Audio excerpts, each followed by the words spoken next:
जम्मू की आम जनता जो है, ख़ासकर जो व्यापारी वर्ग है, वो काफ़ी परेशान है और कोरोना की मार से अभी ये गुज़रे भी नहीं थे कि ऐसा लगता है कि सरकार के साथ इनकी कोई ज़बरदस्त नाराज़गी चल रही है। कोरोना की मार के बाद भी गवर्नमेंट की तरफ से लोगों को गवर्नमेंट की तरफ से फोर्स किया गया कि आप अपने बिजनेस जो है उसको शट डाउन करो, बिजनेस जो इंडस्ट्रीज हैं उसको बंद करो। सच बताएं, क्या नब्ज़ है बिज़नेस कमेटी की? पिछले 2-3 सालों से जो दुर्दशा बिज़नेस कम्युनिटी जम्मू की बनी हुई है, सही बताएंगे आपका दर्द क्या है? कि भाई क्या हम लोग जो हैं आज की डेट में हमने ये समझने की कोशिश की इस कोविड के पीरियड में कितनी इंडस्ट्रीज जो हैं वो बंद हो गई। ट्रेन जाने के बाद जम्मू में लोगों के बिज़नेस ऑलरेडी सफ़र हुए हैं और इन माल के आने की वजह से यहाँ पर मुझे लग रहा है कि कहीं ऐसा ना हो कि लोग सड़कों पर आकर के बैठ जाएं और कहें कि भाई हमें भी कहीं ना कहीं जॉब जो है गवर्नमेंट का दिया जाए, क्योंकि गवर्नमेंट के पास जॉब है नहीं। गवर्नमेंट के जॉब जो हैं वो जिनके पास होते हैं उन्हीं के पास होते हैं। लेकिन अरुण जी, एक तरफा स्टोरी क्यों? सरकार ने वक्तन फवक्तन इंडस्ट्रीज़ की मदद भी की, इंसेंटिव्स भी दिए, पैकेजेस भी दिए, एमनेस्टी स्कीम्स भी आई। हमें वो चीज़ें भी तो देखनी चाहिए।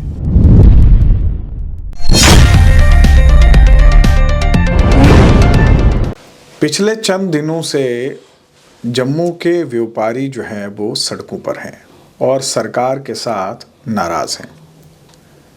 इसकी वजह क्या है, आज प्रोग्राम में इसके बारे में हम बात करेंगे। मेरा नाम फ़हीम टाक है और आप देख रहे हैं स्पॉटलाइट। इलेक्शंस की चर्चाएं हो रही हैं जम्मू कश्मीर में, लेकिन ऐसा लगता है कि जम्मू कश्मीर में हाल ही में कोई भी इलेक्शंस जो है वो नहीं होंगे, क्योंकि इलेक्शंस के वक्त सरकार का रवैया जो है वो काफ़ी नरम रहता है लोगों के साथ। लेकिन अगर हम पिछले 15 दिनों का जम्मू कश्मीर का हाल देखें तो ऑर्डर पे ऑर्डर, ऑर्डर पे ऑर्डर, कभी बिजली का ऑर्डर, कभी ब्यूरेजेस का ऑर्डर, और अब रिलायंस स्मार्ट जो बाज़ार है उसको लेकर। तो जम्मू की आम जनता जो है, ख़ासकर जो व्यापारी वर्ग है, वो काफ़ी परेशान है और कोरोना की मार से अभी ये गुज़रे भी नहीं थे कि ऐसा लगता है कि सरकार के साथ इनकी कोई ज़बरदस्त नाराज़गी चल रही है। इस पर बात करने के लिए आज हमारे साथ स्टूडियो में मौजूद है president chamber of commerce industries Jammu, Arun Gupta ji. Arun ji, program में आपका स्वागत है। धन्यवाद। अरुण जी, कोरोना के बाद तो मुझे जम्मू के व्यापार के चेहरों पे वो खुशी तो दिखी नहीं जो पहले हुआ करती थी। तो आज भी आप कोई सड़कों पे हैं, क्या मसला है, क्या नाराज़गी है? सिम साहब, आप बिल्कुल ठीक कह रहे हैं कि भाई कोरोना के बाद जिस तरह से एक मरहम लगनी चाहिए थी इंडस्ट्री पर भी और जो हमारे जो जनरल ट्रेडर्स हैं जी, वो मरहम की जगह कहीं ना कहीं जख्म जो हैं वो खरीदे जा रहे हैं। परसों मैंने न्यूज़पेपर जैसे ही निकाला तो उसमें सामने दिखाई दिया कि एक ऑर्डर जो है वो निकला हुआ है जिसमें टैरिफ पावर टैरिफ जो है उसको हाइक करने के लिए कहा गया है। जी, देखिए, ये बहुत मुश्किल है समझना और समझाना। नो डाउट कि इन्होंने कहा कि 16-17 के बाद जो है किराए नहीं बढ़ा पाए हैं, लेकिन जम्मू कश्मीर के हालात क्या हैं उसके ऊपर किसी की नज़र नहीं गई। जी, जम्मू कश्मीर में अगर 16-17 के बाद अगर नहीं किराए बढ़े तो सबसे पहले जब दफ़ा 370 और 35A हटी तब भी 2-2, 3-3 महीने जो हैं बिज़नेस ठप रहे, बंद रहे। जी, और उसके बाद कोरोना की मार आ गई। कोरोना की मार के बाद भी गवर्नमेंट की तरफ से लोगों को गवर्नमेंट की तरफ से फोर्स किया गया कि आप अपने बिज़नेस जो है उसको शट डाउन करो, बिज़नेस जो इंडस्ट्रीज़ हैं उसको बंद करो। और इस तरह के हालात के बाद, क्योंकि ये जो पिछला 3 साल का पीरियड निकला है, 3 साल के पीरियड में हमारे जम्मू के लोगों ने बड़ा सफ़र किया है, चाहे वो इंडस्ट्री है चाहे वो ट्रेड है। जैसे ही टैरिफ बढ़ने की बात आती है तो बताया जाता है 17.5% जो है इंडस्ट्री के टैरिफ बढ़े हैं, लेकिन ये 17.5 नहीं, ये ऑलमोस्ट 23-24% जो है जब हम बाकी के खर्चे इसके साथ ऐड ऑन करते हैं। तो ये बात समझने की है कि भाई क्या हम लोग जो हैं आज की डेट में हमने ये समझने की कोशिश की इस कोविड के पीरियड में कितनी इंडस्ट्रीज़ जो हैं वो बंद हो गई और वो क्यों बंद हुई हैं उसके ऊपर क्या कोई कमेटी ने अपना व्यू किया कि भाई क्या क्या कारण बन रहे हैं इन इंडस्ट्रीज़ को बंद होने में, और जो हम लोग नई इंडस्ट्री बनाने की कोशिश कर रहे हैं, और क्या वजह है कि वो इंडस्ट्री जब आएगी, जब उसको लग रहा है कि हिमाचल में आज की डेट में भी रेट वही है जो पहले था, और यहाँ पर हाइक की जा रही है, तो वहाँ यहाँ पर यूनिट क्यों लगेंगे, क्यों नहीं हिमाचल में ही वापस जाएंगे। लेकिन गुप्ता साहब मुझे एक चीज़ बताएं, सरकार तो बहुत बड़े बड़े दावे कर रही है, बाहर से इंडस्ट्रीज़ को यहाँ लगाने की कोशिश कर रही है, सिंगल विंडो सिस्टम किया जा रहा है, तो मुझे ये बताएं, जब आम शहरी जो कि जम्मू का इंडस्ट्रियलिस्ट है, अगर वो दुखी है तो क्या बाहर के लोग यहाँ पे आएंगे? मैं यही तो कहने की कोशिश कर रहा हूँ कि पहले जम्मू के लोग जो हैं आज वो अपना महसूस कर रहे हैं कि क्या हमने कोई गलती की है। अब 50 साल पहले, 40 साल पहले जब हम लोग इंडस्ट्री जब हमने लगाई, और उस समय क्योंकि इतना आसान नहीं था इंडस्ट्री लगाना, और जम्मू कश्मीर के लिए स्पेशली मैं ये कहूँगा कि जम्मू की जो इंडस्ट्री है वो हमेशा सरवाइव की है, सेंटर के जो पैकेज आते रहे हैं, अदरवाइज़ यहाँ पर कैसे यहाँ सरवाइव की जा सकती है इंडस्ट्री। देखिए एक चीज़ को है समझने की कोशिश होनी चाहिए, जहाँ पर कोई लोकल रॉ मटेरियल यहाँ मिलता नहीं है, रॉ मटेरियल आपको बाहर से इंपोर्ट करना है, लेबर यहाँ पर है नहीं इस तरह की जो टेक्निकल जो इतनी साउंड हो, वो आपको लेबर बाहर से मंगवानी पड़ती है, और आपको यहाँ पर आगे जो सेलिंग पॉइंट जो है, जो आपको आगे जाकर के आपका सामान जो है वो बिकना चाहिए, कोई ऐसा साथ में डिजाइनिंग आपके पास कोई ऐसा प्रदेश नहीं है, मार्केट नहीं है, तो उसके लिए फिर आपको पंजाब, हरियाणा, दिल्ली या आगे पीछे अप्रोच करना पड़ता है। अगर हम लोग कंपैरिजन करते हैं, देखिए कंपैरिजन पंजाब के साथ नहीं हमारा हो सकता।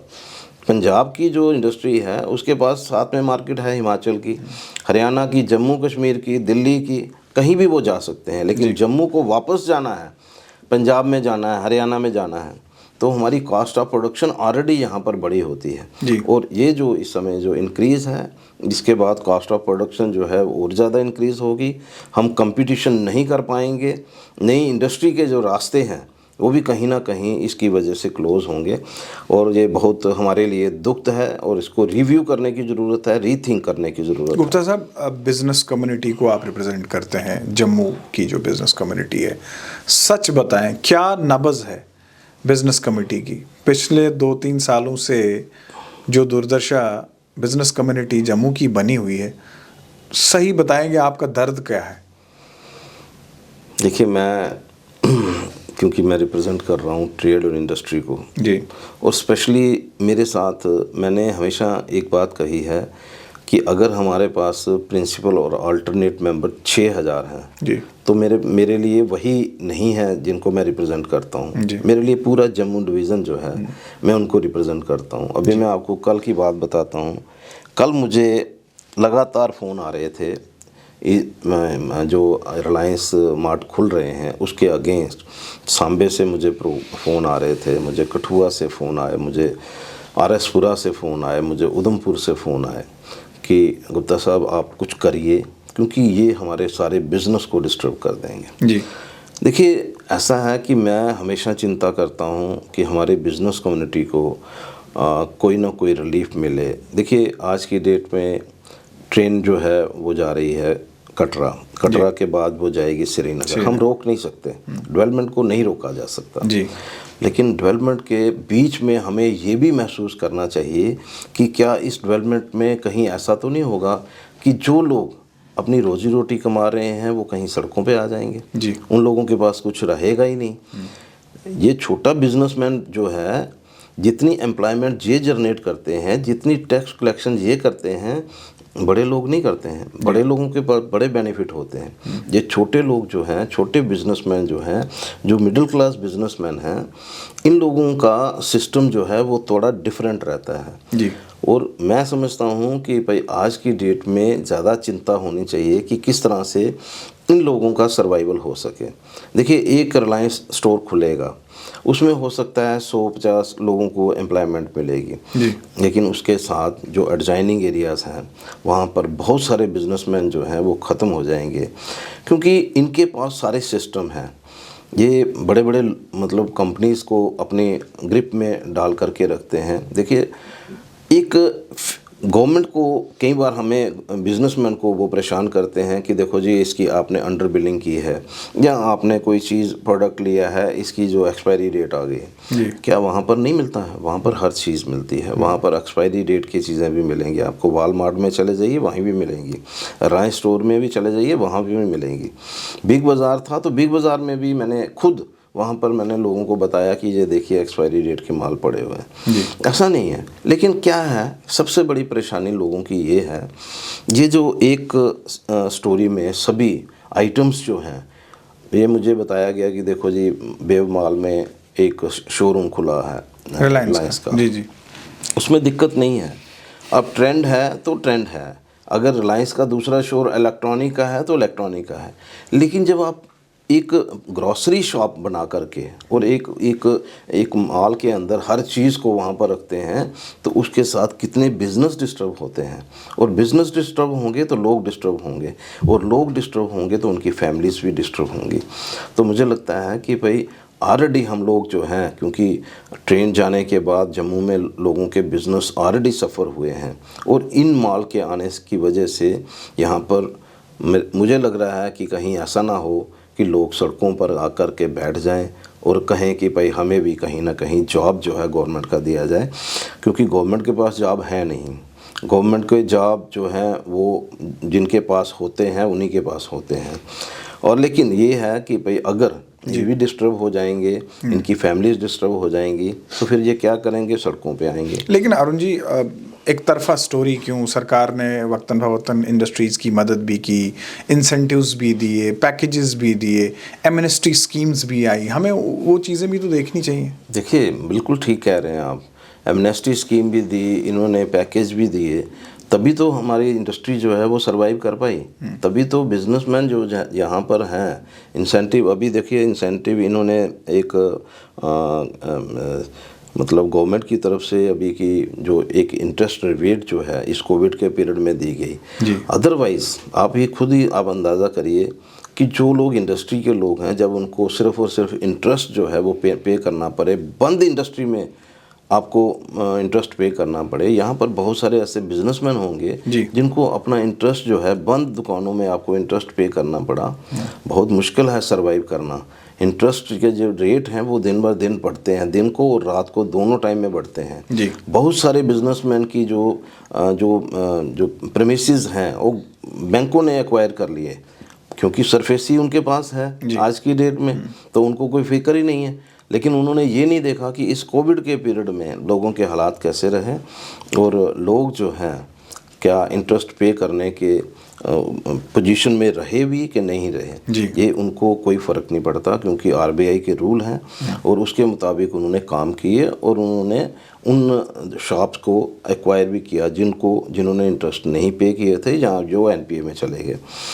तो मैं यही कहने की कोशिश कर रहा हूँ कि इस तरह से जो आज के हालात बने हैं उसकी वजह से बहुत सारे ऐसे बिजनेस होंगे जो एनपीएस की तरफ चल पड़ेंगे, उनके अकाउंट्स जो हैं एनपीए की तरफ, क्योंकि जब सेलें नहीं होंगी, जो बाज़ार ऐसे बाज़ार जब खुलते हैं लोगों की अट्रैक्शन होती है।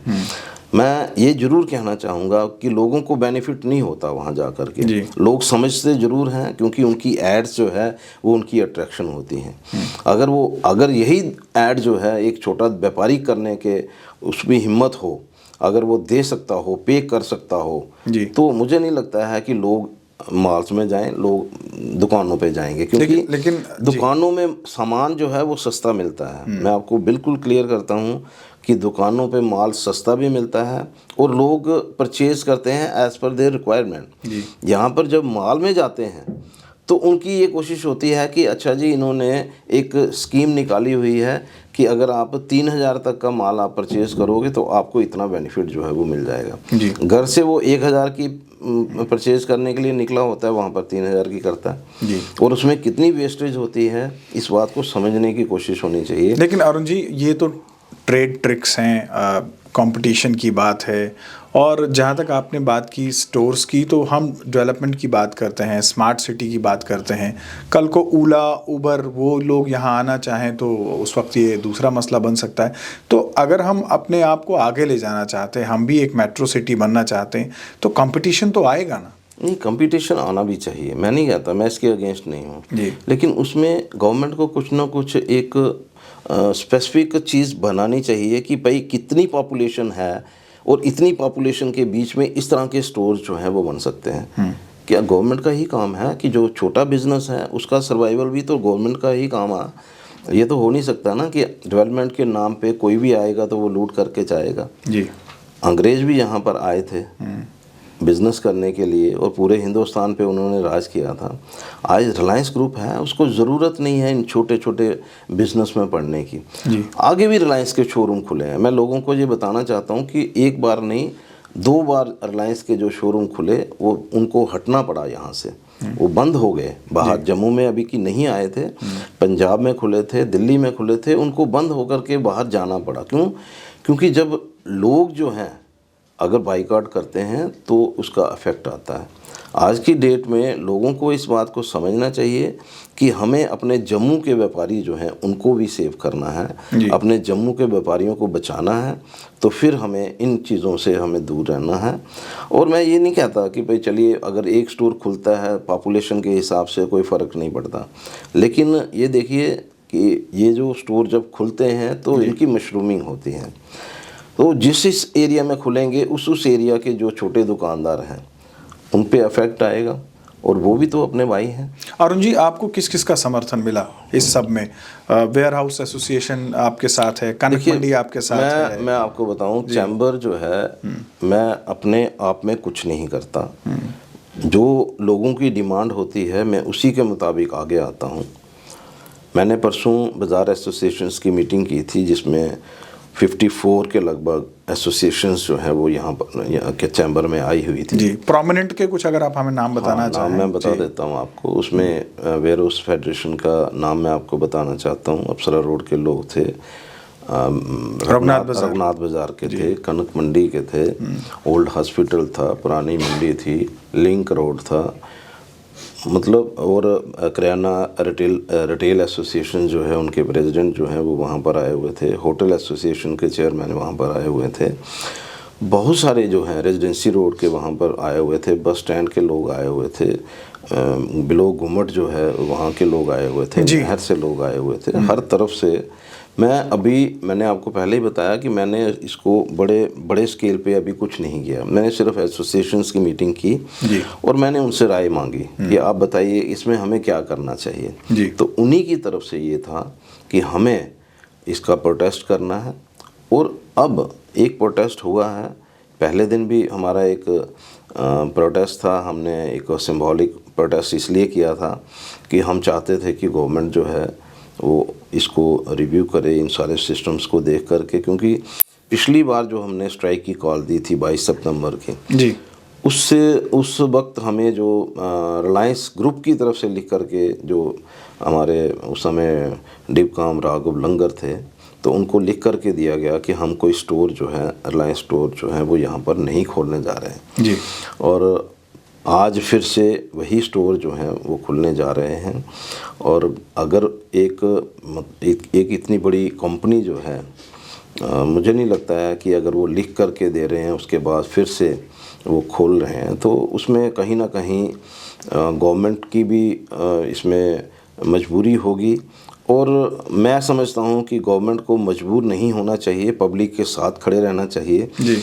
छोटे बिजनेसमैन के साथ खड़े रहना चाहिए और इन स्टोर्स को परमिट नहीं करना चाहिए कि ये खोलें जी। और आने वाले दिनों में, क्योंकि अभी तो एक प्रोटेस्ट हुआ है, हमने एक रखा है, लेकिन आने वाले दिनों में जब अभी क्योंकि दिन त्यौहार भी हैं जी, तो हम कभी नहीं चाहते कि हम कोई ऐसा काम करें जिसकी वजह से जम्मू, एक पीसफुल जम्मू जो है वो डिस्टर्ब हो। लेकिन अगर इस तरह के हालात बने और लोग जो हैं, आपको पता है कि जब लोगों की भावनाओं में ठेस आती है, उनके बिजनेस पे ठेस आएगी, तो लोग निकलेंगे बाहर, और जब निकलेंगे तो हम मजबूर हो जाएंगे उनके साथ चलने के लिए, और हमें वही करना होगा एक बार फिर जो मैं नहीं करना चाहता। मैं जम्मू को डिस्टर्ब होते नहीं देख सकता। मेरी हमेशा कोशिश रही है, मैं हमेशा गवर्नमेंट के साथ बातचीत में मसले को हल करने के हक़ में रहा हूं। एडमिनिस्ट्रेशन के साथ बातचीत करते हुए मैं सल्यूशन निकालना चाहता हूं, और आने वाले दिनों में भी मुझे उम्मीद है कि भाई गवर्नमेंट जो है वो हमारी बात को सुन करके इन स्टोर्स को बंद करवाएगी। अरुण जी, किसी पॉलिटिकल पार्टी का कोई समर्थन आपको मिला, या बार है या ट्रांसपोर्टर्स एसोसिएशन है, उनकी तरफ से कोई समर्थन आपको देखिए, मिला? बार की तरफ से मुझे कॉल्स आई हैं जी। पे हम आपके साथ हैं, जो भी आप करना चाहेंगे, क्योंकि हमेशा बार और चैम्बर जो है वो इकट्ठे फाइट करते हैं। आज कल भी मुझे उनकी तरफ से कॉल्स जो हैं वो आई हैं कि भाई आप जो भी करोगे हम बैठ करके और इकट्ठे एक फाइट करेंगे। जी। और मैं आपको एक बात बता रहा हूँ कि जिस तरह से मुझे सांबा से, कठुआ से, आरसपुरा से, बड़ी ब्राह्मणा से, उधमपुर से जिस तरह से कॉल आ रही हैं, तो इसका मतलब है कि वो लोग भी परेशान हैं। जी। तो उनकी परेशानी को भी ध्यान में मुझे रखना है, जी। क्योंकि मैं रिप्रेजेंट कर रहा हूँ ट्रेड और इंडस्ट्री को।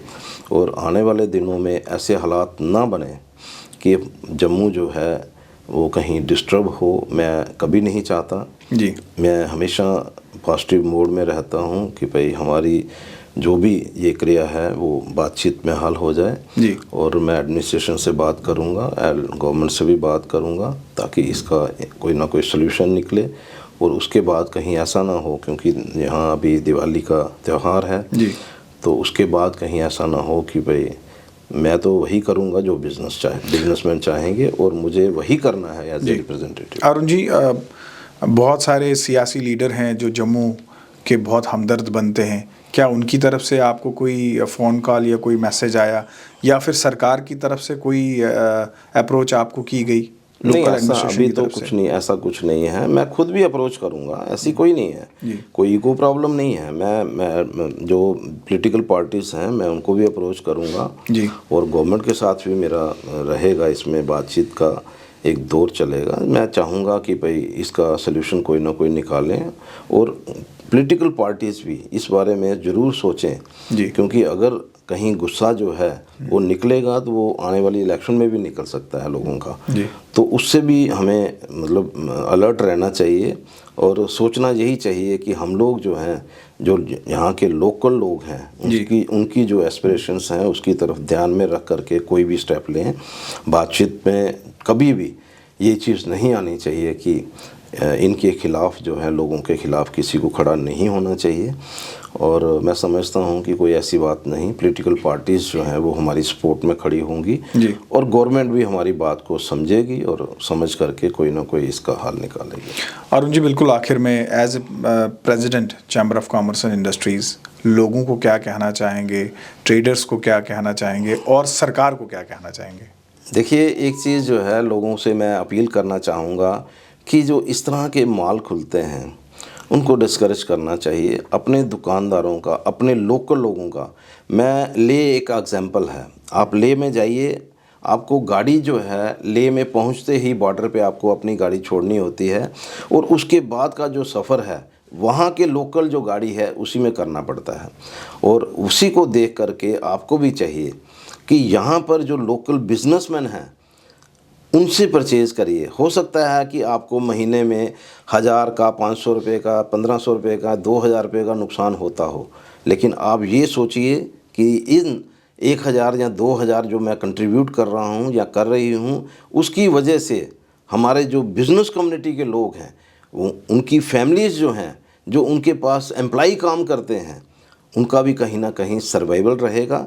मैं सभी पॉलिटिकल पार्टीज़ को एक बार अपनी तरफ से रिक्वेस्ट करना चाहूँगा कि इस मसले में वो भी अपनी तरफ से गवर्नमेंट से बात करें और सामने आए उनकी फेवर में, जो लोकल दुकानदार हैं। और गवर्नमेंट जो है वो इस बात को महसूस करे, क्योंकि ऑलरेडी जो है कोविड की वजह से कह लीजिए, उससे पहले कह लीजिए, और आज की डेट में जो ट्रेन कटरा से श्रीनगर जा रही है उसकी वजह से कह लीजिए, बिजनेसमैन जो है जम्मू का ऑलरेडी सफ़र कर चुका है, कर रहा है, और उसको मतलब परेशान करने की कोशिश ना की जाए, और बजाय इसके कि उनको परेशान किया जाए, उनको रिलीफ मिलना चाहिए, गवर्नमेंट की तरफ से हेल्प मिलनी चाहिए।